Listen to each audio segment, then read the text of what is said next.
Napuno ng saya ang kakalsadahan ng Balanga City sa isinagawang taunang Banga Festival Street Dancing Competition. Hinimok naman sa aktibidad ang mga Balangenyo na ipagpatuloy ang pagbibigay ng suporta sa kababayang namamayagpag sa isang sikat na talent show sa Estados Unidos. Si Mike Sigaralang may balita. Naging makulay ang mga pangunahing lansangan sa lungsod ng Balanga, Bataan sa isinagawang Banga Festival Street Dancing Competition. Ang nabanggit na taunang kompetisyon ay bahagi ng isang buwang pagdiriwang ng kapistahan ng patron ng lungsod na si San Jose, kung saan 6 na pangunahing paaralan at universidad ang nagpatalbugan ng iba't ibang klaseng sayaw. Ang mga paaralang lumahok ay ang Asian Institute of E-Commerce o AIE, Tomas de Rosario College, Eastwoods College, Bataan National High School, City of Balanga High School at ang Bataan Peninsula State University. Matapos nito ay dumiretso ang mga kalahok sa Bataan People's Center kung saan nagpagalingan ang mga kabataang ito ng iba't ibang sayaw gamit ang mga makukulay na costumes at props.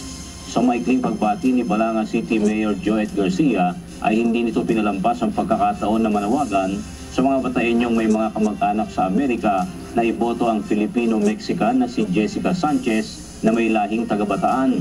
Pag-uusapan po natin ngayon ang mga talento, lalo na pagdating sa pagsayaw.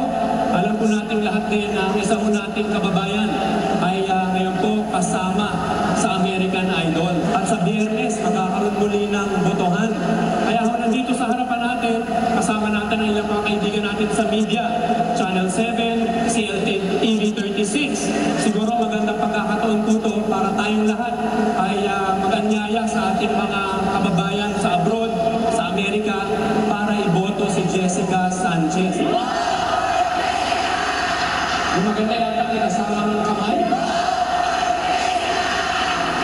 Samantala, tinanghalawang panalo sa street dancing competition ang Bataan Peninsula State University o BPSU.